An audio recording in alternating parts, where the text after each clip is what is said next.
ကျေးဇူးတော်ရှင်ဆရာတော်ရှင်သူမြတ်ကြီးဗျာယနေ့ညသာသနာတော်နှစ်2565ခုနှစ်ကောဇာတက္ကရာ1383ခုနှစ်တပူရဲလာပြည့်ကျော်4ရက်ခရစ်နှစ်2022ခုနှစ်ဖေဖော်ဝါရီလ19ရက်စနေနေ့ညဓမ္မဒါနကုသိုလ်ရှင်များဖြစ်ကြသောမိဘများအားမှုထား၍မိမေအေတန့်ဤမွေးနေ့ကိုဟိန်းလင်းမဖြိုးဤအောင်ဝင်းခင်မိသားစုနတ်ဖတ်မိဘများအားရည်စု၍ဥပမောင်တော်ဒေါ်အေးမြေသမီးရီမွန်တော်မျက်မွန်တော်မိသားစုဒေါ်အေးမြေ62နှစ်ပြည့်မွေးနေ့အလှဓမ္မဒါနမိတ်ဆွေပေါင်းများမှစုပေါင်းဆင်ရင်ကျင်းပပြုလုပ်အပ်သောအွန်လိုင်းဓမ္မသဘင်နှင့်ဆက်လျက်ကျေးဇူးတော်ရှင်ပါမောက္ခချုပ်ဆရာတော်ဘုရားကြီးမှတရားဒေသနာတော်များဟောကြားခြင်းဖြင့်ပေးသနာတော်မူပါယံဘုရားတို့တော်ခြေတော်ဆုံးဥက္ခ၍ယုံသေးစွာလျှောက်တတ်အပ်ပါသည်ဗျာ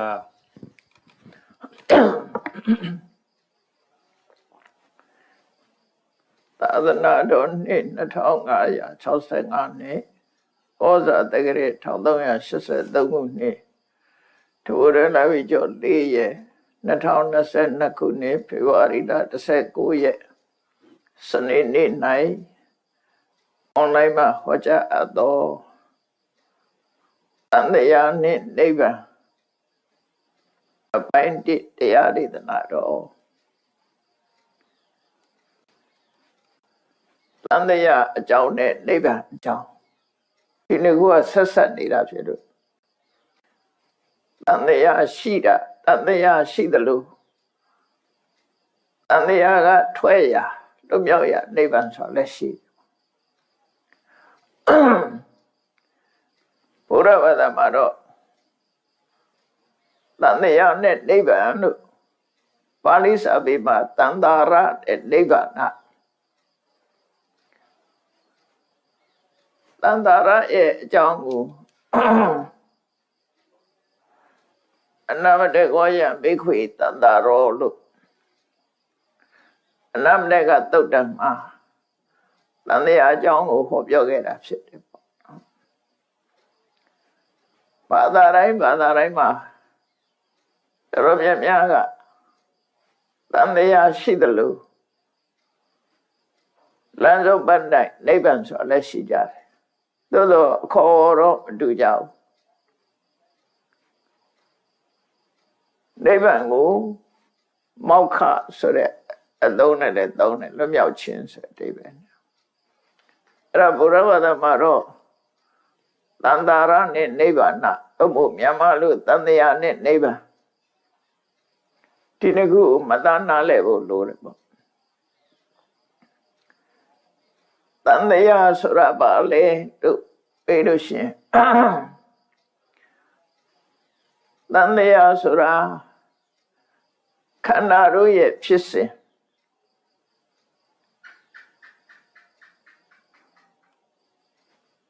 ခန္ဓာကိုယ်ပဲကြည့်ချလိုက်တော့အာရဏဓာတ်တို့ရဲ့စင်စမပြတ်တဲ့ဖြစ်စဉ်တစ်ခုကိုတန်တရားလို့ခေါ်တာ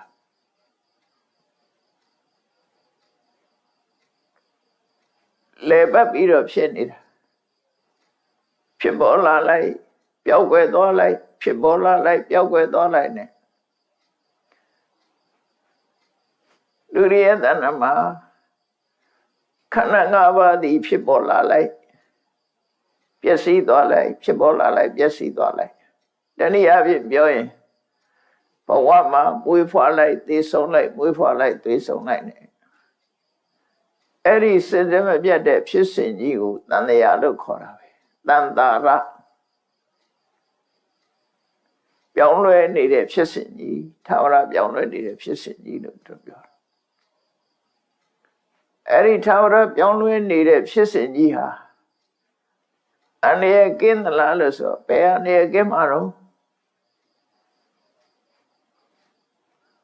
အိုခြင်းနာခြင်းသိခြင်းဆိုတဲ့ဆင်းရဲဒုက္ခတွေနဲ့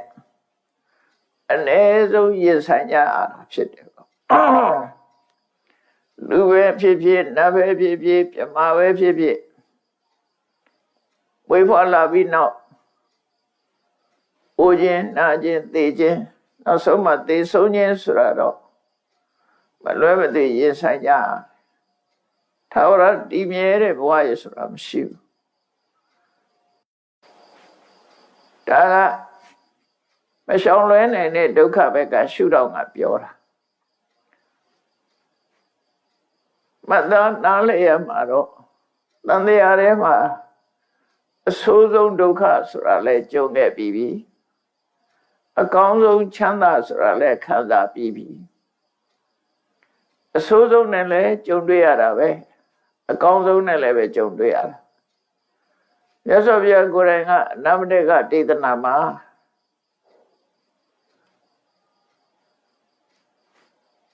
အဆိုးဆုံးကြုံတွေ့နေတဲ့ပုဂ္ဂိုလ်နဲ့ပတ်သက်ပြီးတော့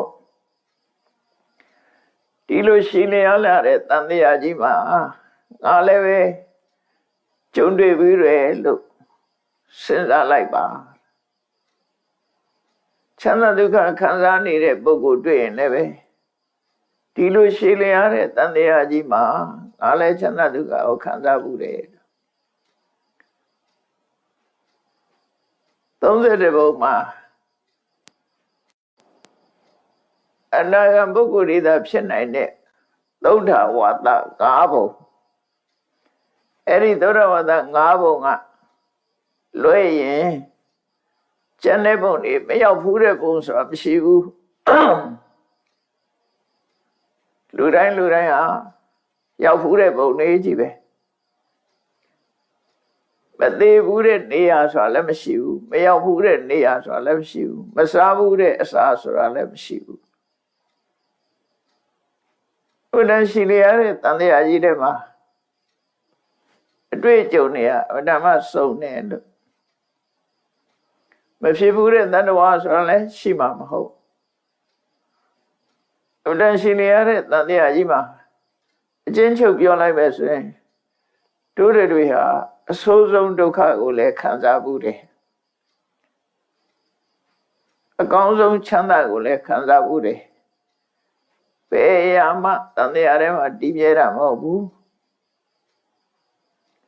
အခုလိုကိုဗစ်ယောဂဆိုတာလူတွေကိုသိစေတတ်တဲ့ယောဂမျိုးဟာ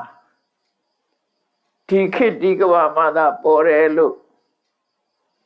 ထင်ကောင်းထင်မိလိမ့်မယ်ဒီတဲ့ဆိုးတဲ့ယောဂမျိုးတွေလည်းပဲပေါ်ခဲ့တာဖြစ်မယ်ရသော်ရလက်ထက်ကတော့ကအခေါ်ရင်းသာမတူတာအဟိဝါဒရောဂဆိုတာရှိတယ်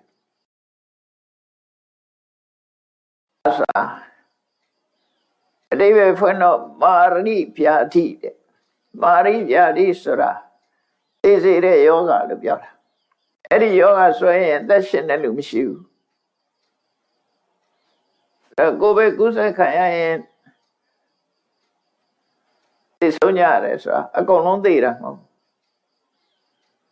အဲ့ဒီအဟိဝတ္တရောဂါဆွဲကပ်သွားရင်တော့အကုန်လုံးသိတာကြီးပဲ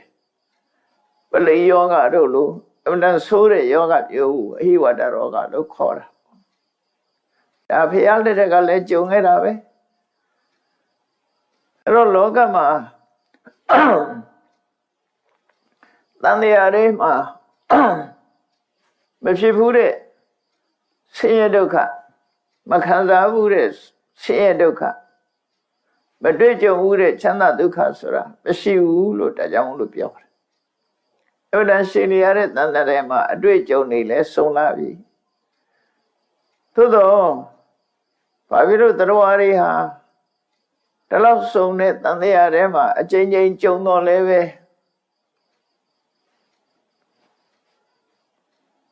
တန်တရားဘဝကိုတွေ့တာနေကြတယ်လေဆိုလို့ရှိရင်အဝိဇ္ဇာကဖုံးထားသည့်အတွက်ကြောင့်ဆင်းရဲဒုက္ခကိုမမြင်ဘူးချမ်းသာဒုက္ခကိုပဲမြင်တယ်ဒုက္ခဆိုရင်မြင်မေ့ပြလိုက်ကြပြီးတော့ချမ်းသာဒုက္ခဆိုရင်လူတွေကရင်ထဲမှာဆွဲနေအောင်မှတ်ထားကြတယ်ဒါကြောင့်ဘာနဲ့ဥပမာတူတော့ဆိုလို့ဖြစ်လေကဖြစ်စီတော့ဆိုတဲ့စိတ်မျိုးနဲ့လည်းပဲအာယုံ၅ပါးကာမဂုဏ်တရားနောက်လိုက်ကြတာပဲလေအဲ့တော့လူရဲ့ဘဝဟာစဉ်းစားကြည့်စွန့်စားတယ်အတွင်းချအသေးခံပြီးတော့စွန့်စားကြတယ်ဆိုတာ ဘာနဲ့စွန့်စားတာတော့ဆိုရင်လောဘနဲ့စွန့်စားတာပဲအဓိကလောဘဘလို့စွန့်ဆောင်နိုင်တယ်လဲဆိုတာရှိလောကမှာလူတွေဟာအသက်ကိုတွေ့တာတဲ့တဏှာကိုစီဝိတတာလို့ခေါ်တယ်စီဝိတအာသာအသက်ရှင်လို့တဲ့တဏှာဥစ္စာကိုရလို့တဲ့တဏှာကိုတဏှာသာလို့ခေါ်တယ်တဏှာကဥစ္စာအာသာတွေ့တာမှုရခြင်းမှုအဲ့ဒီနှစ်ခုတောင်မှပဲအသက်ရှင်နေတာနဲ့ဥစ္စာရလို့တာဒီနှစ်ခုရှင်ပြိုင်ပြီးတော့လာလို့ရှိရင်လူရဲ့စိတ်တွေဟာဘယ်ဘက်ကိုအလေးပေးသွားတော့ဆိုရင်ဥစ္စာကိုရလို့မှုပဲအလေးပေးသွားတယ်ဒါကြောင့်မို့စွန့်စားမှုဆိုတာပေါ်လာသိခြင်းသိဝိစီဒါရဖို့အရေးကြီးတယ်ဆိုပြီးတော့နော်အသက်ကိုစွန့်ပြီးတော့ဥစ္စာကိုရအောင်ယူချတာအဲ့ဒါမှအန္တရာယ်များလာပါတယ်ဆိုတော့ပင်လက်ခရီးတွေဖြတ်တန်းပြီးတော့သွားတယ်ပစ္စည်းဥစ္စာရအောင်ရှာတယ်ဒုတိယကမ္ဘာစစ်အတွင်းကမြန်မာနိုင်ငံမှာကျွမ်းကျင်အောင်လို့ခေါ်တဲ့လေမြတ်အမဲကြီးနှစ်စင်းကအေယာဝတီမြစ်ကိုအပေါ်နေပြီးအနိကပြန်ပြီးတော့စုံကြီးဆန်းကြီးနဲ့ပြစ်နေတာအဲ့ဒီကြားထဲမှာကိုပဲမြေကျောမှာလှေလောင်းနေနဲ့ကုံသွဲနေကြတဲ့လူတွေရှိတယ်လေမြန်သာကြားလို့ရှိရင်တနေရာမှာထိုးပုံသို့တော့အဲ့ဒီတဏ္ဍတံဘုံတန်နေကြားထဲမှာပဲစီဝါဖြစ်အောင်ရှာနေကြတယ်ဒါပါလဲလို့ဆိုတော့အသက်ကိုတွေ့တာတဲ့တဏှာတဲ့ပစ္စည်းဥစ္စာကိုတွေ့တာတဲ့တဏှာကအာချီနေတယ်အဲ့ဒါကြောင့်လိုပဲပုရုဇဉ်တရားတွေအနေနဲ့ဆင်းရဲဒုက္ခကိုခံစားရမှကြောက်ပေမဲ့လို့ချမ်းသာဒုက္ခကိုပုံမမောတဲ့လောဘကြောင့်ဆင်းရဲဒုက္ခကိုခံနိုင်ရရှိသွားကြတယ်အဲ့ဒါကြောင့်တတိကောင်းကြတယ်အတွင်ချစွန့်စားကြတယ်ဆိုတာအဲ့ဒါပဲနော်ချမ်းသာဒုက္ခကိုမမောတဲ့တဏှာကပိုချီမားနေတယ်ဒါကြောင့်လူတွေကစွန့်စားတာအသက်ကိုပမာဏပထားပဲနဲ့စီပါဥစ္စာတွေရှာကြတယ်ဒါတန်တရားထဲမှာအဲ့ဒီအနေထားမျိုးတွေရှိတယ်ပေါ့ဒါကြောင့်ဘုရားရဲ့ဆုံးမကိုရရှိထားကြတဲ့ဘုရားဘာသာဝင်သူတော်စင်တွေအနေနဲ့ငါတို့တွေဟာအဆိုးဆုံးကိုလည်းရင်ဆိုင်ပြီးကြပြီအကောင်းဆုံးချမ်းသာတွေကိုလည်းခံစားပြီးကြပြီတန်တရားထဲမှာမတွေ့ဘူးမကြုံဘူးဆိုတာမရှိတော့ဘူးအဲ့တော့တို့တန်တရားကြီးတွေကနေပြီးတော့လွတ်မြောက်အောင်ကြိုးစားမှဖြစ်တော့မယ်လို့ဒီလိုစိတ်ဆန္ဒပြင်းပြင်းပြပြရှိဖို့လိုအပ်လာတယ်ပေါ့အဲ့တော့တန်တရားကကြာလွန်လာတဲ့တန်တရားကထွက်ဖို့ကြိုးစားလာလို့ရှိရင်ထွက်เสียလမ်းကြောင်းရောရှိရလားဆိုရှိတယ်သွားเสียနေရရောရှိရလားဆိုရှိတယ်တခြားဘာသာတွေမှာလည်းမောက္ခဆိုတာရှင်းပြထားတာရှိတယ်ပေါ့ကောင်းကင်ဘုံမှာထာဝရဘုရားသခင်နဲ့ပေါင်းဆောင်ရတာဟာသူတို့အတွက်မောက္ခပဲနိဗ္ဗာန်ပဲပေါ့ဟိန္ဒူဘာသာအနေနဲ့ပြောမယ်ဆိုလို့ရှိရင်တော့ဖန်ဆင်းရှင်ကြီးနဲ့သူဖန်ဆင်းလိုက်လို့အတ္တဆိုတာရရှိပြီးထို့ဖန်ဆင်းထားတဲ့ဒီအတ္တလေးဟာဖန်ဆင်းရှင်ကြီးနဲ့ပြန်ပြီးတော့ပေါင်းလိုက်လို့ရှိရင်ဒါမောက္ခပဲလွတ်မြောက်သွားခြင်းပဲလို့ဆိုတယ်သူတို့ကအတ္တကိုနှမျိုးခွဲထားတယ်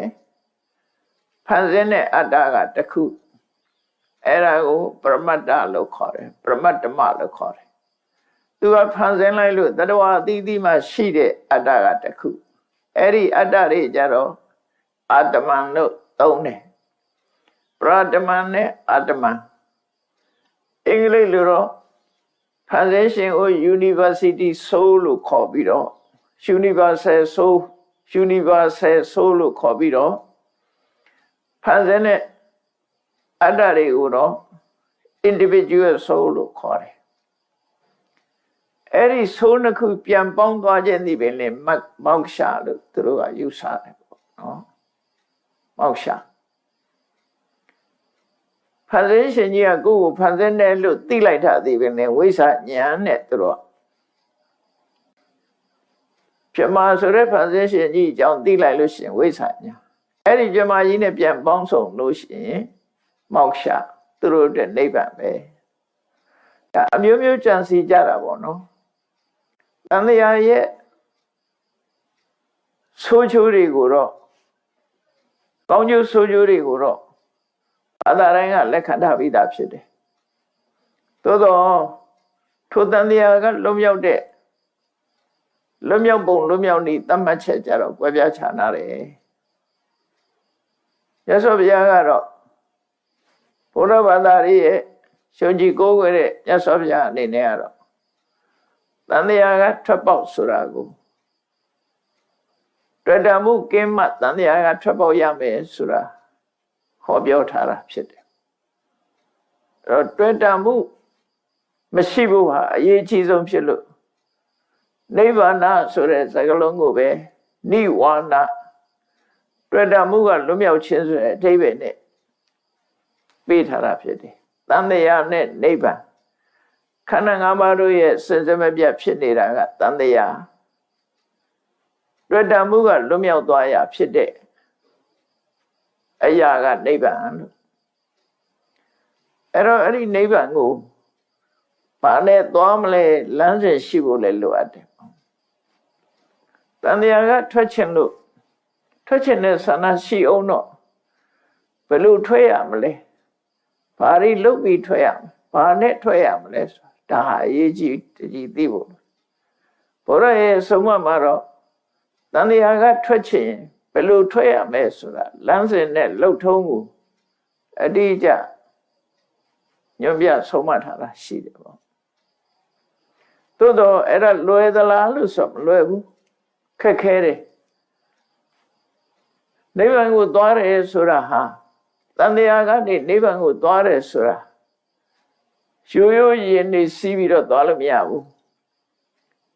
စီးသွားလို့ရတဲ့ရည်မျိုးကိုရှာရမှာဖြစ်တယ်ဒါကြောင့်မို့မြတ်စွာဘုရားကဓမ္မပဒပါဠိတော်မှာနာဟိဧတိဟိယာနေဟိကိစေယအဂတံထိတံနိဗ္ဗာန်ကိုအဲ့ဒီမှာဟောထားတာအဂတထိတဘယ်တော့မှမရောက်ဘူးတဲ့နေရာတန်တရားထဲမှာတော့မရောက်ဘူးတဲ့နေရာဆိုတာမရှိဘူးသို့တော့လူတိုင်းမရောက်ဘူးတဲ့နေရာဟာဘာလဲလို့ဆိုရင်နိဗ္ဗာန်ပဲနာဟိဧတိဟိယာနေဟိကိစေယအဂတံထိတံမရောက်ဘူးတဲ့အရာမျက်နှာကိုတဲ့ဆေးမြင်းစားတဲ့တန်တရားထဲမှာအသုံးပြုတဲ့ရင်းနေစီးပြီးတော့သွားလို့မရဘူးတဲ့ခဏခေတ်မှာဆိုရင်လိမ်မြန်တို့သင်္ဘောတို့မိယထာတို့ကားတို့ဆိုတာတွေနဲ့သွားလို့မရဘူးလို့ပြောတာနော်နာဟိဧတိဟိယာနေဟိဒီလိုလူတွေအသုံးပြုနေတဲ့ရှင်နေစီးပြီးတော့ဘယ်တော့မှမရောက်ဘူးတဲ့နိဗ္ဗာန်ကိုသွားလို့မရဘူးတဲ့ဒါဖြင့်သွားလို့ရတဲ့နေ့ရပါတော့ဆိုအတ္တနာအထတနာသူထံတေနသွားလို့ရတာတော့မိမိကိုယ်တိုင်ကိုဆုံးမလို့ရှင်ကျေးအောင်ကိုဆုံးမပြီးတော့ရှင်ကျေးသွားမှကိုယ့်ရင်ထဲမှာအဆိုးတရားတွေကုံမှနိဗ္ဗာန်ဆိုရရောက်နိုင်တယ်တန်တောတန်တေနကိစ္စတိ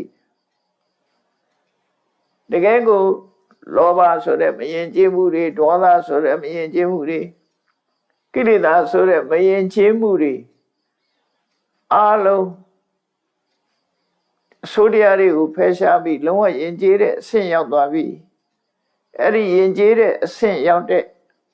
အနေထားနဲ့မှနိဗ္ဗာန်ဆိုတာသွားလို့ရမယ်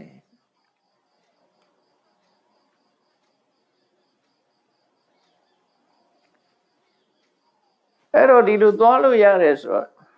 နိဗ္ဗာန်လွယ်လွယ်ကူကူနဲ့ရောက်သွားသလားပြောကြတယ်ဗောဝိသခာခုနှစ်နှစ်သမီးတရားလေးတစ်ပုဒ်နာလိုက်တာနဲ့သောတာပန်ဖြစ်သွားတယ်ဒေသနာတော်အဆုံးမှာလူထောင်ပေါင်းများစွာအကျွတ်တရားရသွားကြတယ်ဆို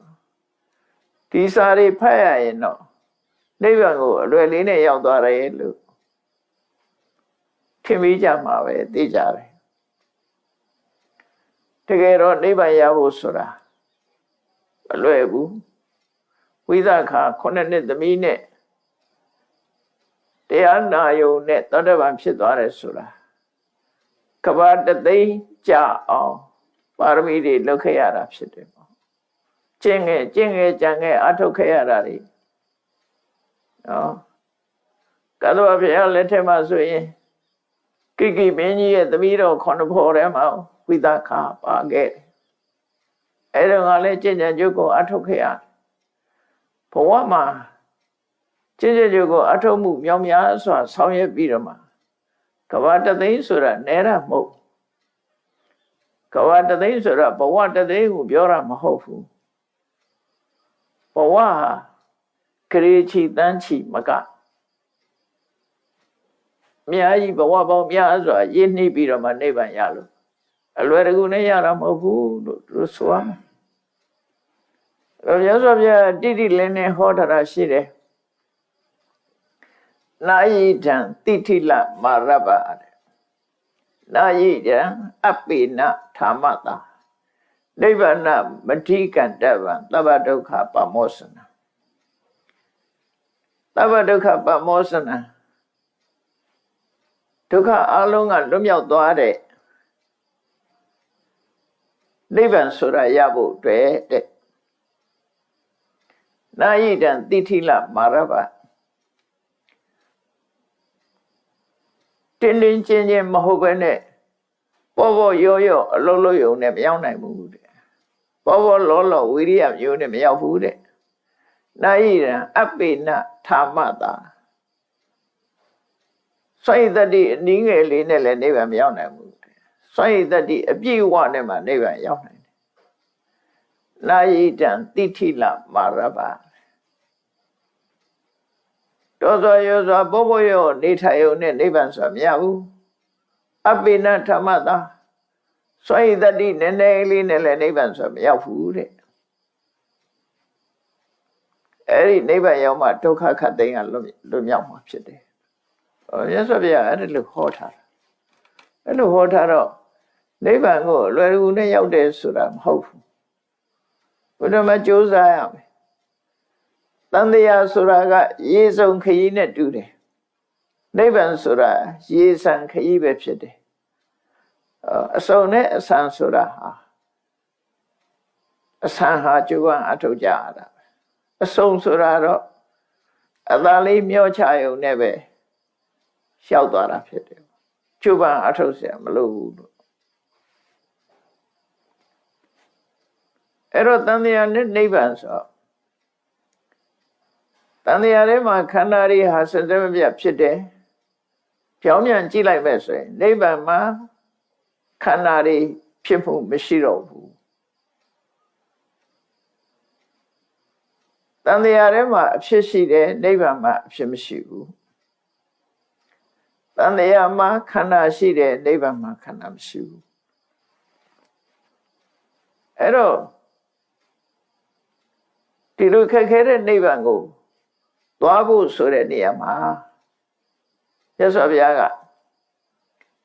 မဂ္ဂင်၈ပါးအကျင့်တရားဆိုတဲ့လမ်းစဉ်ကိုချမှတ်ပြီးတော့ပေးထားရတာဒါသွားရင်ဘာနဲ့သွားရမလဲဒါနဲ့သွားရဒါကြောင့်မလို့မက္ခဆိုတဲ့စကားလုံးကိုအသုံးပြုခဲ့တာအရိယောအထင်ကြီးကောမက္ခောတပည့်စကြထဲမှာမြတ်စွာဘုရားဟောတဲ့ယံခောတဘိခွေမစ္စည်းမပฏิပဒါတထာဂတိနအဖိတံဗုဒ္ဓအဲ့မှာမဂ္ဂင်၈ပါးကျင့်တရားကိုဟောထားရတာဖြစ်တယ်အဲ့ဒါနိဗ္ဗာန်သွားဖို့လမ်းကြောင်းပေးခဲ့တာ မဂ္ဂင်၈ပါးဆိုတာအကျဉ်းအပြင်ပြောမယ်ဆိုလို့ရှိရင်သီလရဲ့သမာဓိရဲ့ပညာရဲ့ဒီသုံးခုပဲဖြစ်တယ်သီလနဲ့သမာဓိကပညာကိုအထောက်အကူဖြစ်ဖို့ရာအခြေခံနေဖြစ်တယ်အဓိကကတော့နိဗ္ဗာန်ကိုသွားဖို့ရာအတွက်ပညာကိုအဆင့်မြင့်ယူရမှာပဲဖြစ်တယ်အဲ့ဒါကိုဝိပဿနာလုပ်ငန်းစဉ်နဲ့ပြောမယ်ဆိုလို့ရှိရင်စင်ကြယ်မှု9ဆင့်လူရဲ့စိတ်ဟာလူရဲ့တဏ္ဍာမှာဖြစ်တဲ့ပညာဟာလုံးဝစင်ကြယ်သောမှအဆင့်မြင့်ဆုံးပညာရောက်မှနိဗ္ဗာန်ဆိုတာကိုတွေ့နိုင်မှာပတိရိယပုရုဘာတို့ဆိုတာတွေဟာပဂရိမျက်လုံးနဲ့ကြည့်လို့မမြင်ရဘူးမိုက်ခရိုစကိုပ်တို့လိုအင်အားကြီးတဲ့မမ်ဘလူးနဲ့ကြည့်မှသာလဲမြင်နိုင်တယ်လို့ပဲအဲ့တော့နိဗ္ဗာန်ကိုတာမန်ပညာမျိုးနဲ့မမြင်နိုင်ဘူးဒါကြောင့်မို့လို့အကောင်းဆုံးအမြင့်ဆုံးအဆင့်ရအောင်အတန်းစင်ဆုံးပညာရအောင်ကျူပန်းအထောက်တာအဲ့တော့ဒီလိုမိမိရဲ့ပညာကိုအဆင့်မြင့်မှုရအတွက်မြတ်စွာဘုရားကလမ်းစဉ်9ရပ်ချမှတ်ပေးထားတယ်မဂ္ဂင်၈ပါးဆိုတဲ့လမ်းစဉ်မဂ္ဂင်၈ပါးကအလုံးသိကြတဲ့အတိုင်းပဲအမှန်မြင်ခြင်းကစထားတဲ့မဂ္ဂင်၈ပါးအဲ့ဒီမဂ္ဂင်၈ပါးကိုမဂ္ဂဆိုတဲ့နာမည်ဘာကြောင့်သုံးထားတယ်လဲဆိုရင်နိဗ္ဗာန်တ္ထိကေဟိမဂ္ခိယတိတိမေကောနိဗ္ဗာန်လိုချင်တဲ့ပုဂ္ဂိုလ်တွေဒါကိုရှာရမယ်နိဗ္ဗာန်သွားခြင်းလို့ရှိရင်တခြားမလုံးနဲ့ဒီတမ္မာဒိဋ္ဌိစတဲ့အရင်ချင်းတွေကိုရအောင်လုပ်ရမယ်လို့ဆိုလို့တယ်အဲ့ဒီအရင်ချင်းတွေနဲ့မှနိဗ္ဗာန်ကိုသွားလို့ရမက္ခိယတိနိဗ္ဗာန်တ္ထိကေဟိမက္ခိယတိကဝေတိယတိတိမေခောနိဗ္ဗာန်လိုချင်တဲ့ပုဂ္ဂိုလ်တွေရှာရမယ်တရားလို့သူတို့ဆိုလို့တယ်ဟုတ်ပြီနိဗ္ဗာန်လိုချင်လို့ကိုရှာရမှာနိဗ္ဗာန်ကိုမရှာဘဲနဲ့နိဗ္ဗာန်ရဲ့အကြောင်းတရားကိုပဲရှာတယ်အတိပ္ပယ်အဲ့လိုဖြစ်တယ်နိဗ္ဗာန်ရကြရင်မဂ္ဂင်၈ပါးအကျင့်တရားကိုရှာရဲဆိုတာကျင့်သုံးတာပေါ့ဒါဖြင့်ဟုတ်ပြီ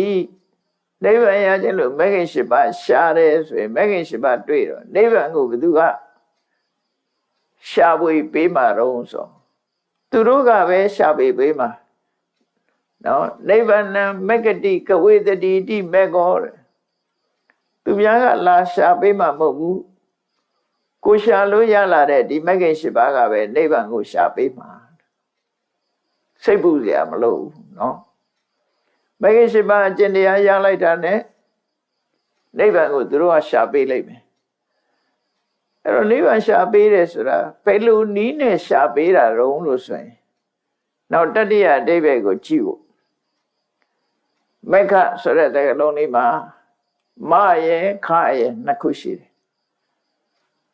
မကမာရဆိုတဲ့အဓိပ္ပာယ်နဲ့ခကသွားရောက်ခြင်းဆိုတဲ့အဓိပ္ပာယ်ကိလေသေမာရင်တော်နိဗ္ဗာန်ခိစ္စတိတိမေခောမဆိုတာကိလေသာတွေကိုဖျက်ဆီးလိုက်တယ်ဖယ်ရှားလိုက်တယ်ခကနိဗ္ဗာန်ကိုပို့ဆောင်ပေးတယ်ဒီမဂ္ဂင်၈ပါးကပဲတစ်ဖက်ကကိလေသာတွေကိုဖျက်ဆီးပြပြီးတော့တစ်ဖက်ကနိဗ္ဗာန်ကိုပို့ပေးလိုက်တယ်တော့ဘုရားရဲ့ဟောကြားတဲ့တန်တရားနဲ့နိဗ္ဗာန်ဤစနစ်ကအဝိဓမ္မစနစ်ကြနိဗ္ဗာန်သွားခြင်းနဲ့ဆိုလို့ရှိရင်သွားလို့ရအောင်နိဗ္ဗာန်ဆိုတာဘာလဲဆိုတာလဲရှင်းရှင်းလင်းလင်းဟောထားတယ်နိဗ္ဗာန်သွားဖို့လမ်းစဉ်ကိုလည်းပဲပုံမှန်ချမှတ်ပေးထားတာဖြစ်တယ်ရှောင်းရောင်ဝါးဝါးခိုးလိုဒီလိုပြောတဲ့ဘာသာတရားမျိုးမဟုတ်ဘူးအတိလဲရှင်းရှင်းလင်းလင်းလမ်းစဉ်နဲ့လှုပ်ထုံးနဲ့ပြီးပြင်းပြင်းသတ်မှတ်ဖော်ပြထားတာဖြစ်တယ်အဲ့ဒါမှတိကျသေးကြတယ်အကြောင်းကျိုးစီလျောညီညွတ်စွာဟောကြားထားတဲ့တရားဖြစ်တယ်လို့ဟုတ်ပြီမက္ခဆိုတဲ့စကားလုံးလေးရဲ့အဓိပ္ပာယ်၃မျိုးထပ်ပြီးတော့မှတ်သားကြည့် မေခဆိုတာမဂ္ဂင်၈ပါးမဂ္ဂင်၈ပါးနဲ့ဖွဲ့စည်းထားတဲ့ဒီအုပ်စုလေးသမ္မာဒိဋ္ဌိသမ္မာသင်္ကပ္ပသမ္မာဝါစာသမ္မာကမ္မန္တသမ္မာအာဇီဝသမ္မာဝါယာမသမ္မာတတိသမ္မာသမာဓိတနည်းအားဖြင့်အကျဉ်းချုပ်လို့ရှိရင်သမ္မာဒိဋ္ဌိနဲ့သမ္မာသင်္ကပ္ပကပညာသမ္မာဝါစာသမ္မာကမ္မန္တသမ္မာအာဇီဝကသီလသမ္မာဝါယာမသမ္မာတတိသမ္မာသမာဓိကသမာဓိသီလသမာဓိပညာအဲ့ဒီ၃မျိုးပဲအဲ့ဒီ၃မျိုးသည်နိဗ္ဗာန်သွားခြင်းလို့ရှိရင်အဲ့ဒီ၃မျိုးကိုရအောင်ရှာတယ်ဆိုတာအဲ့ဒီ၃မျိုးကိုကိုယ်တဏ္ဍမှာရအောင်ကြိုးစားသီလကိုတိုးမြင့်သမာဓိကိုတိုးမြင့်ပညာကိုတိုးမြင့်ဒါဖြင့်နိဗ္ဗာန်ကိုဘယ်သူကရှာပေးမှာတော့ဆိုရင်အဲ့ဒီသီလသမာဓိပညာကပဲရှာပေးမှာဘယ်ပုံပဲနည်းရှာတာတော့ဆိုရင်ကိလေသာတွေကိုဖယ်ရှားပြီးတော့နိဗ္ဗာန်ကိုပို့ဆောင်ပေးလိုက်တာအဲ့ဒီနည်းနဲ့ရှာပေးတာကိလေသာမာရင်တော့နိဗ္ဗာန်ကိစ္စတိတိမေကောတစ်ဖက်ကကိလေသာတွေကိုဖယ်ရှားပြီးနိဗ္ဗာန်ရောက်အောင်ပို့ဆောင်ပေးလိုက်တယ်ဒီမဂ္ဂင်၈ပါးကပဲအလုပ်လုပ်သွားတယ်လို့သူတို့ပြောတယ်အဲ့တော့ဘုရားဘာသာနိဗ္ဗာန်ဆိုတာအမြဲတမ်းစနစ်တကျဖြစ်လို့တမန်အပြင်နိဗ္ဗာန်နဲ့ပြောရတာလွယ်တော်လဲပဲကျင့်ကြံကြိုးကိုအထောက်ဖို့ရအတွက်အဆင့်9ဆင့်ရှိတယ်နော်အဲ့ဒီ9ဆင့်ကိုမှတ်သားနာယူကြရအောင်အဆင့်9ဆင့်ဟာအသိပညာကိုကြည်လင်တောက်ပစေတဲ့အဆင့်9ဆင့်ပဲဖြစ်တယ်အဲ့ဒီအဆင့်9ဆင့်ကိုဝိသုဒ္ဓိ9ပါးလို့လည်းခေါ်လို့ရမယ်ဝိသုဒ္ဓိဆိုတာအသိဉာဏ်ကိုစင်ကြယ်သွားစေတာအညစ်အကြေးတွေကိုဖယ်ရှားတာဝိသုဒ္ဓိလူတွေရဲ့စိတ်အစဉ်ထဲမှာကိလေသာဆိုတဲ့အညစ်အကြေးတွေဟာတန်တရားကနေထပ်တလဲလဲပါနေသည့်အတွက်ကြောင့်ဖွလျှော်လို့မလွယ်လောက်အောင်ချီတက်ထုတက်နေတယ်အဲ့ဒါတွေကိုအဆင့်9ဆင့်နဲ့ဖယ်ရှားပြရမယ်လို့ဆိုလို့တစ်ဆင့်နဲ့တော့မရဘူးအဆင့်9ဆင့်နဲ့ဖယ်ရှားအဲ့ဒီ9ဆင့်နဲ့ဖယ်ရှားပုံလေးကိုမှတ်သားနိုင်ယူကြည့်ဖို့စနစ်တကျသွားတဲ့သူကအဓိကကတော့သီလသမာဓိပညာထိ၃ခုပါပဲအဲ့တော့ပထမအဆင့်အနေနဲ့ကကာယကံဝစီကံအနေနဲ့ညှဉ်းနှွမ်းနေတဲ့အဆင့်ကိုသီလနဲ့ဖယ်ရှားပြရမယ်ဒါကြောင့်မို့သီလဝိသုဒ္ဓိနံပါတ်1ပညာအတွက်သီလကိုအရင်လုပ်ရမယ်ဘာကြောင့်သီလမစင်ကြယ်ပဲနဲ့ပညာဆိုတာမဖြစ်နိုင်ဘူးဒါကြောင့်မို့သီလစင်ကြယ်မှုကိုအရင်လုပ်ရမယ်အစင်ကြော်လို့မရဘူးသီလကိုစင်ကြယ်အောင်အရင်လုပ်ရမယ်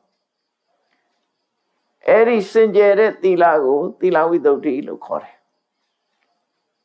ထူးထူးခြားခြားမဟုတ်ဘူးလူအကြောင်းနေနဲ့၅ပါးသီလပဲအဲ့ဒီ၅ပါးသီလကို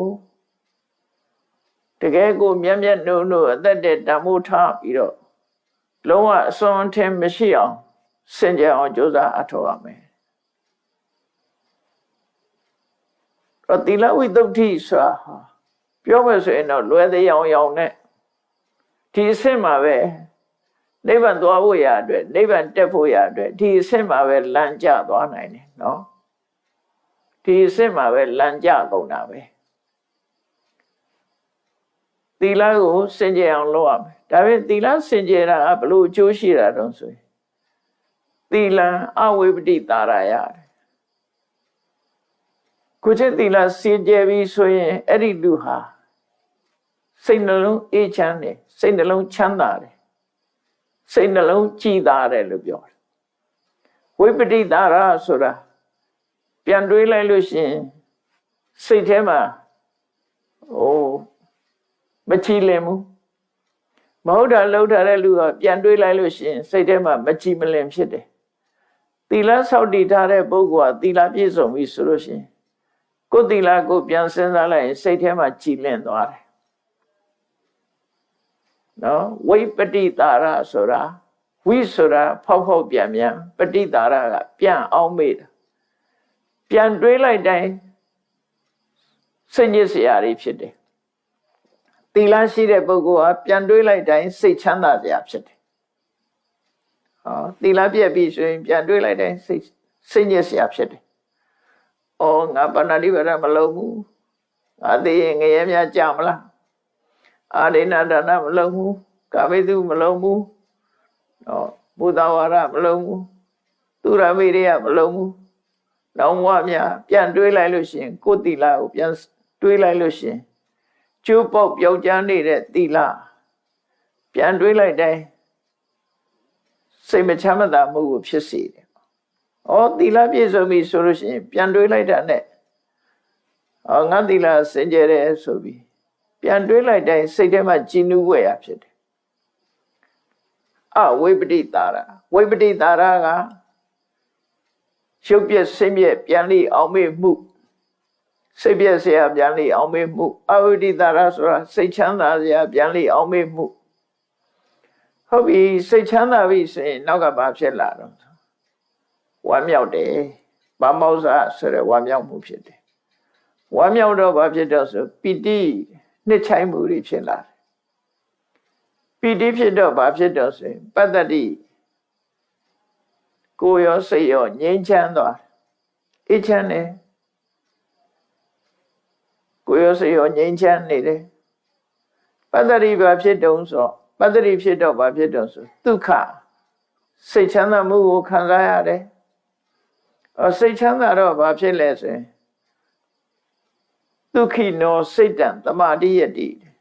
စိတ်ချမ်းသာတဲ့ပုဂ္ဂိုလ်ရဲ့ချမ်းသာတဲ့ပုဂ္ဂိုလ်ရဲ့စိတ်ဟာတည်ငြိမ်နေတဲ့မချမ်းသာတဲ့ပုဂ္ဂိုလ်ရဲ့စိတ်ကလှုပ်ရှားရင်ရိုက်နေတယ်ချမ်းသာတဲ့ပုဂ္ဂိုလ်ရဲ့စိတ်ကတည်ငြိမ်နေအဲ့တော့သီလကသမာဓိကိုအကျိုးပြုလိုက်တာအဲ့တော့နိဗ္ဗာန်သွားခြင်းအဲ့ဒီလမ်းကြောင်းအစသီလဒါနိဗ္ဗာန်သွားခြင်းလို့ရှိရင်သီလဝိတ္တုဆိုတဲ့ပထမအဆင့်ကစလိုက်တယ်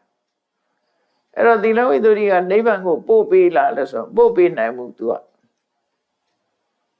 ကဘယ်ကိုပို့ပေးတာတော့ဆိုသမာဓိစီကိုပဲပို့ပေးတယ်အဆင့်ဆင့်သွားတာ तू ကအဆင့်ဆင့်သွားတာနိဗ္ဗာန်ရောက်ဖို့အဆင့်ပေါင်းအများကြီးသွားရမယ်အနည်းဆုံး9ဆင့်ပြထားတယ်ဒီမှာအဲ့တော့သီလဝိတ္တုနဲ့စိတ်တည်ငြိမ်မှုကိုရစေတယ်ဟုတ်ပြီစိတ်တည်ငြိမ်သွားတယ်တမာတိတွေဖြစ်လာတယ်ဆိုအဲ့ဒီတမာတိနဲ့တခါအရှိန်ဟုန်တိုးမြင့်လိုက်တဲ့အခါစိတ်တဝိတ္တုဆိုတာစိတ်စင်ကြယ်မှုဆိုတာတမာတိကိုပြောတာတမာတိက2မျိုးရှိတယ်သမထကျင့်စဉ်ကျင့်လို့ရတဲ့သမာဓိနဲ့ဝိပဿနာတက်သွားတဲ့သမာဓိ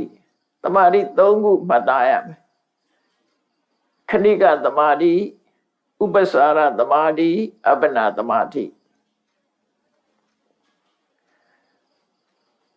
ဝိပဿနာယာနိကပုဂ္ဂိုလ်တွေအနေနဲ့ဝိပဿနာတရားကိုတိုက်ရိုက်အားထုတ်လို့ရှိရင်ခဏိကသမာဓိနဲ့သွားတယ်ဒါစိတ်တဝိတ္တုပဲခဏိကသမာဓိအဲ့လိုမဟုတ်ဘဲနဲ့သမထကိုအရင်ကျင့်ပြီးတော့မှသမာဓိထူတော်မှဝိပဿနာသွားမယ်ဆိုတဲ့ပုဂ္ဂိုလ်တွေအတွက်စံကျင့်စဉ်အတိုင်းပဲအာနာပါနာကိုရှုပြီးတော့ဥစ္စာရသမာဓိအပ္ပနာသမာဓိဆိုတဲ့ဇံရတဲ့အဆင့်မရောက်ဘူးဆိုရင်ဥစ္စာရသမာဓိစံနာကတ်သွားတဲ့သမာဓိစံမရဘူးဆိုရင်ဥပ္ပစာရသမာဓိစံရလို့ရှိရင်အပ္ပနာသမာဓိအပ္ပနာသမာဓိကပို့ပြီးတော့တည်ငြိမ်နေဆွေမြဲတယ်ဥပ္ပစာရသမာဓိဆိုတာအနိနာကတ်သွားရုံပဲရှိသေးတယ်မရောက်ဘူးပေါ့အဲ့ဒီနှစ်ခုအထုတ်ပြီးတော့ဝိပဿနာကိုအခုလို့ရတယ်ဥပ္ပစာရသမာဓိအပ္ပနာသမာဓိရှိလို့ရှိရင်စိတ်တဝိတ္တုဖြစ်သွားတယ်အဲ့တော့သီလဝိတ္တုသည်စိတ်တဝိတ္တုကိုအကျိုးပြုတယ် ဒုတိယကစိတ်စင်ကြယ်မှုဆိုတဲ့စိတ်တဝိတ္တုအဲ့တော့သီလရဲ့သမာဓိရဲ့ဒီနှစ်ခုဖြစ်သွားတယ်သမာဓိဖြစ်ပြီဆိုတော့မှ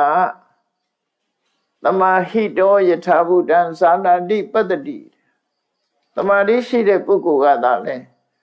အမှန်ကန်ကိုသိရှိနားလည်နိုင်တယ်အဲ့ဒါပညာကိုထောက်ကူပြုမှာဒါကြောင့်မို့နိဗ္ဗာန်ကိုသွားခြင်းရင်သီလဝိတ္တုရင်ရအောင်လုပ်ပြီးပြီဆိုရင်စိတ်တဝိတ္တုဝိပဿနာတိုင်းသွားမယ်ဆိုလို့ရှိရင်ဝိပဿနာရဲ့အာယုံယုံနာပေါ်မှာရှုမှတ်ရင်ကနေခဏိကသမာဓိဆိုတာဖြစ်မယ်အဲ့ဒီခဏိကသမာဓိနဲ့ဝိပဿနာဉာဏ်ဖြစ်အောင်လုပ်ရမယ်သမထကိုအားထုတ်ပြီးတော့မှဝိပဿနာသွားတဲ့ပုဂ္ဂိုလ်ကြတော့ဥစ္စာရသမာဓိသို့မဟုတ်အပ္ပနာသမာဓိအဆင့်ရောက်ပြီးဆိုတော့မှဝိပဿနာကုပြီးတော့အားထုတ်တယ်အဲ့တော့ဒီဝိတ္တု9ပါးဆိုတာအခုသီလဝိတ္တုစိတ်တဝိတ္တုဒီနှစ်ခုသည်ပညာရဲ့မူလဖြစ်တယ်နော်ပညာရဲ့အရင်အမြစ်ဖြစ်တယ်အကယ်၍သူတို့မပါဘူးဆိုရင်ပညာဟာအမြစ်ပြတ်နေတယ်လို့ဖြစ်မှာရှေးသောမြစ်ပြတ်နေတဲ့သစ်ပင်တစ်ခုဟာစီပင်နိုင်ခြင်းရှိမှာမဟုတ်ဘူးအဲ့ဒါကြောင့်မို့လို့ဝိပဿနာပညာရင့်တန်စေဖို့အတွက်ဒီအမြင့်ရှင်သန်နေဖို့လိုအပ်တယ်သီလဝိတ္တုစိတ်တဝိတ္တုဒီပညာမူလလို့ခေါ်တယ်ပညာရဲ့အမြင့်နှစ်ခုအဲ့ဒီအမြင့်နှစ်ခုကိုရှင်းသန်အောင်ကြိုးစားပြီးတဲ့အခါကျတော့ပညာတရိရဆိုတဲ့ကိုယ်ထီက5ခုရှိတယ်အဲ့လိုဘောတော့ဝိတ္တု9ပါးလို့ခေါ်တာကိုယ်ဒီ5မျိုးပညာကိုပဲခေါ်တာဒါတွေကပညာကိုပဲအဆင့်50တခါထပ်လို့အောင်ပညာမရခင်သီလနဲ့စိတ်ဓာတ်ဆိုတဲ့သီလဝိတ္တုနဲ့စိတ်ဓာတ်ဝိတ္တုကပညာမဟုတ်ဘူးသီလနဲ့သမာဓိနှစ်ခုအဲ့တော့ပညာကြတော့ဒိဋ္ဌိဝိတ္တုကင်္ခာဝိတရဏဝိတ္တုမေဃညာနာဝိတ္တုပฏิဝရညာနာဒသနာဝိတ္တုညာနာဒသနာဝိတ္တုလို့အဆင့်50တခါထပ်ပြန်အဲ့ဒီကြတော့မှနိဗ္ဗာန်တွေ့မှာနိဗ္ဗာန်သွားဖို့ရအတွက်ဒီစင်ကြယ်မှုတွေကိုအရင်ကြိုးစားလောကမှာရှိတဲ့တရားဝါတွေဟာသီလဝိတ္တုအဆင့်နေမယ်နိဗ္ဗာန်ရောက်ဖို့အဝေးကြီးသီလဝိတ္တုအဆင့်မှာတည်းမဲ့လမ်းကြကုန်ကြတယ်ဖျားပွင့်တဲ့အိန္ဒိယနိုင်ငံပဲကြည့်လိုက်သီလနဲ့မိမိရဲ့အသိဉာဏ်ကိုဆေးကြောရမယ်ဆိုတာကိုမသိတော့ဘူးဘာနဲ့ဆေးကြောနေကြတော့ဆိုရင်ရှည်နဲ့ဆေးကြောတာဥရကသုတ်တိတဲ့အိန္ဒိယနိုင်ငံမှာခဏထီနော်လူတန်ပေါင်းများစွာဆောင်းရသည်မှာဆိုရေချိုးဆင်းကြတာကြားဖို့ကြလိုက်မယ်နော်အဲ့ဒါဘာလှုပ်ထားတော့ဆိုရင်တနှစ်တာမကောင်းမှုလှုပ်ထားတာတွေကိုကုန်ရှည်ချိုးလိုက်လို့ရှင်အဲ့ဒီအကုသိုလ်တွေအကုန်လုံးစင်ကြယ်သွားတယ်ဆိုတဲ့ယုံကြည်ချက်နဲ့လုပ်နေတာအဲ့ဒီကလေးကသီလဝိတ္တုအဆင့်မှာနေမယ်နိဗ္ဗာန်ရောက်ဖို့လမ်းချော်သွားပြီအဲ့ဒီအဆင့်မှာပဲလမ်းချော်နေကြတာနော်တခြားဘာသာတွေမှာအဲ့ဒီအဆင့်နဲ့တင်သွားရောရှေ့မတက်နိုင်တော့ဘုရားဘာသာမှာနိဗ္ဗာန်တွေ့ဖို့ဆိုတာအဆင့်9ဆင့်ပေးထားတာအဲ့ဒီနံပါတ်1သီလဝိတ္တုအဆင့်မှာနေမယ်သီလနဲ့ဆေးကြောရမယ်ဆိုတာမသိပဲနဲ့ရှည်နဲ့ဆေးကြောတန့်စင်မှုကိုပြုလုပ်ကြတယ်ဒါမို့အိန္ဒိယနိုင်ငံမှာခင်းကမြစ်ထဲသွားပြီးတော့ရေချိုးကြတာဆောင်းရသည်မှာဆိုရင်သူတို့နက်ခတ်နဲ့အလိုက်ရေချိုးကြတယ်ဖက်ကုဏီနက်ခတ်တပေါင်းလာရသည်မှာဖက်ကုဏီနက်ခတ်ထွက်တဲ့အချိန်မှာတန့်စင်လိုက်လို့ရှိရင်တနှစ်တာလှုပ်ထားတဲ့မကောင်းမှုအကုသိုလ်တွေကိုဆေးကြောပလိုက်တာရေချိုးလိုက်ရလို့ရှိရင်ကိုလုပ်ခဲ့တဲ့မကောင်းမှုအကုသိုလ်တွေစင်ကြယ်သွားတယ်မြတ်စွာဘုရားလက်ထက်မှာ အခုခေတ်မှာရောစင်ကြယ်ရေးလမ်းစဉ်တွေကမြတ်စွာဘုရားချမှတ်တာသီလနံပါတ်1စင်ကြယ်ရေးလမ်းစဉ်မှာပထမအဆင့်ပဲရှိတယ်အဲ့ဒီပထမအဆင့်တောင်မရောက်ကြဘူးအဲ့တော့ဘုရားဟောကြားတဲ့နိဗ္ဗာန်ကိုရောက်ဖို့ဆိုတာအဝေးကြီးပဲနံပါတ်1အဆင့်တောင်မှလမ်းကျနေကြတယ်တချို့ကတန်တာရသုတ်ထိတဲ့အဲ့ဒီဝါဒလည်းရှိတယ်ဘာမှလုံနေနဲ့မဟာကပ္ပောင်း၄သန်း၈သိန်းပြည့်တဲ့နေ့ဟာတန်တရားကလွတ်မဲ့နေ့ပဲဆိုပြီးတော့တန်တာရသုတ်ထိတဲ့တန်တရားထဲမှာအချိန်ကြာကြီးရဲစိတ်လို့ရှင်ဥပမာထောင်ကနေလွတ်ရစိတ်လို့ရှင်လွတ်တယ်ပေါ့အဲ့ဒီအတွေ့အမျိုးပဲသူတို့ကျင့်စရာမလိုဘူးသူကသူလွတ်ရစိတ်သွားရင်လွတ်လိုက်မဟာက၈သန်း၄သိန်းကဘာလူမိုက်ဖြစ်ဖြစ်ပညာရှိဖြစ်ဖြစ်သူတို့စာပေမှာဘလို့ဆိုတာတော့ဆိုရင်လူမိုက်ကလည်းတန်တရားထဲမှာပို့ငါလူမိုက်ပဲတန်တရားထဲမှာပို့နေမဲ့ဆိုလို့မရဘူး၈သန်း၄သိန်းပြည့်ရင်သွားကျွတ်ပြီပညာရှိကလည်းငါပညာရှိဆိုပြီးတော့ထီတွင်းကလွတ်အောင်ကြိုးစားမယ်ဆိုလို့လည်းမရဘူး၈သန်း၄သိန်းပြည့်မှပဲလွတ်မယ်အဲ့ဒါကိုတန်တာရသုတ်တိဝါဒလို့ခေါ်တယ်အဲ့ဒီဝါဒကိုဟောပြောသူကမက္ခလိကောသလပဲဖြစ်တယ်အဲ့တော့တန်တာရသုတ်တိဝါဒကတန်တရားထဲမှာအချိန်ကြာကြီးကျက်သူတို့သတ်မှတ်ထားတဲ့အချိန်ပြည့်သွားရင်သူကသူလွတ်သွားမှာဘာမှလုပ်မနေနဲ့လို့ဆိုတဲ့ဝါဒပဲအဲ့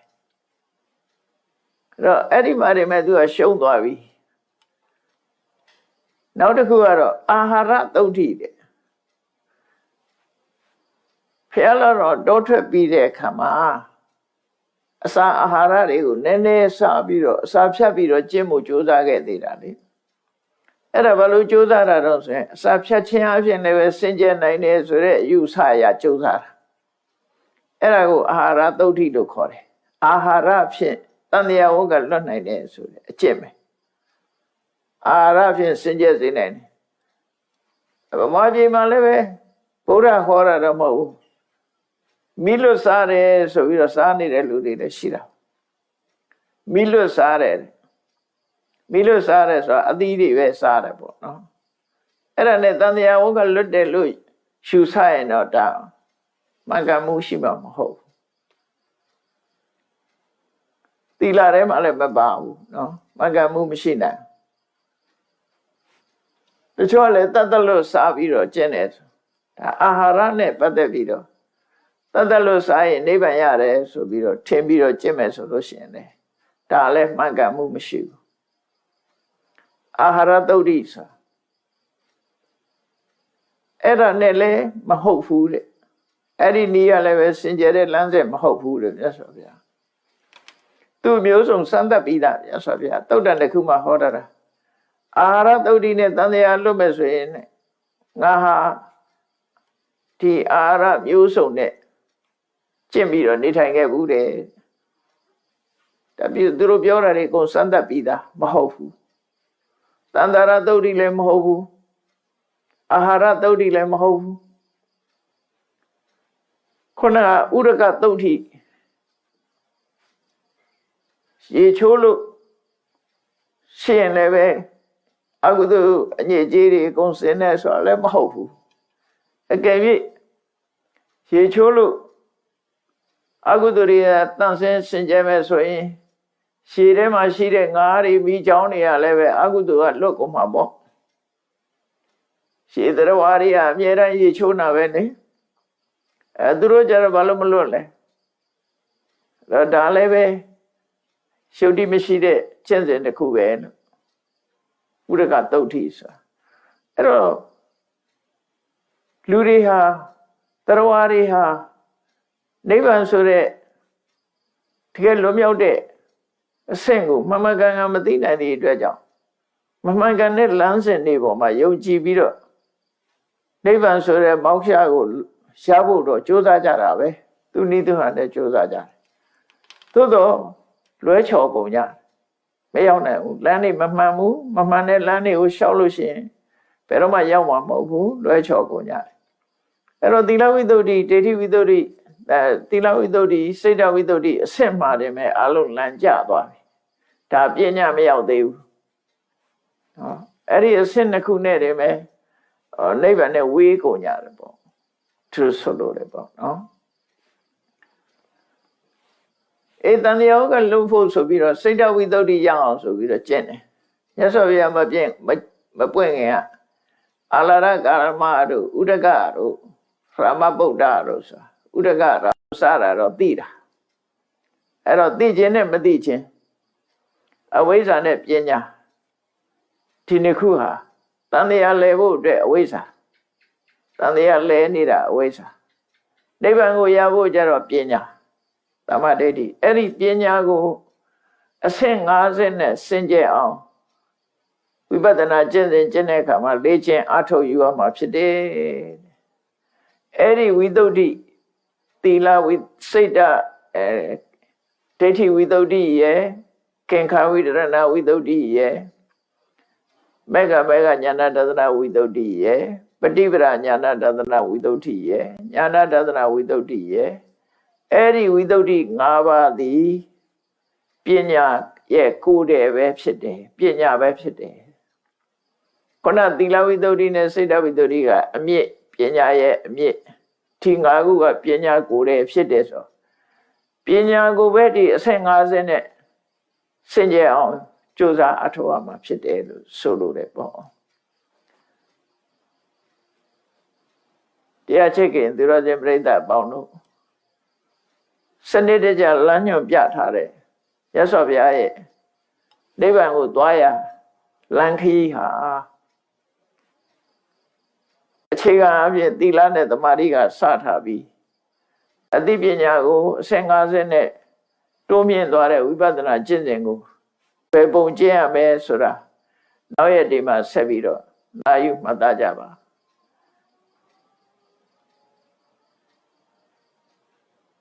ဘုရားဟောကြားတဲ့ဒီကျင့်စဉ်အတိုင်း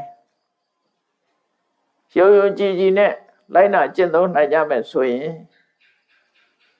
ဧကန္ဒိဋ္ဌတန်တရားကလွတ်ရနိဗ္ဗာန်ကိုရရှိနိုင်ကြမှာဖြစ်တယ်ဆိုတဲ့ယုံကြည်တဲ့တရားတရားဖြင့်ကြိုးစားအထောက်နိုင်ကြပါစေကုန်သတည်းသာဓုသာဓုသာဓု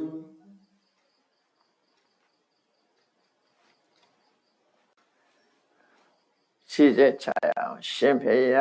ရှင်ဖေယယာရဘိတော်တို့သည်ယာရဘိတော်တို့သည်ဓမ္မအတိညာဓမ္မအတိညာရာရှိမသာလင်ရာရှိမသာလင်နိဗ္ဗာန်ချမ်းသာကိုနိဗ္ဗာန်ချမ်းသာကိုမျက်မှောက်ပြုနိုင်ပါသောကြောင့်မျက်မှောက်ပြုနိုင်ပါသောကြောင့်ဓမ္မအတိညာဓမ္မအတိညာရာရှိစေယံရာရှိစေယံရှိတန်ကြလျက်ရှိတန်ကြလျက်ဓမ္မသဘင်ဓမ္မသဘင်ရှင်ခြင်းပါပြုလုပ်ကြ၍သမတဒါနာဓမ္မဒါနာတရားအလူတော်ကိုပေးလူကြပါကုန်၏ရတော်မြတ်ကိုယုတိလေးမြတ်စွာမမတ်သားသာအာယုန်ထားလျက်နာကြားကြပါကုန်၏နာကြားကြပါကုန်ကြားကြသည်များအမြတ်ရေတော်မူကြပါကုန်တော်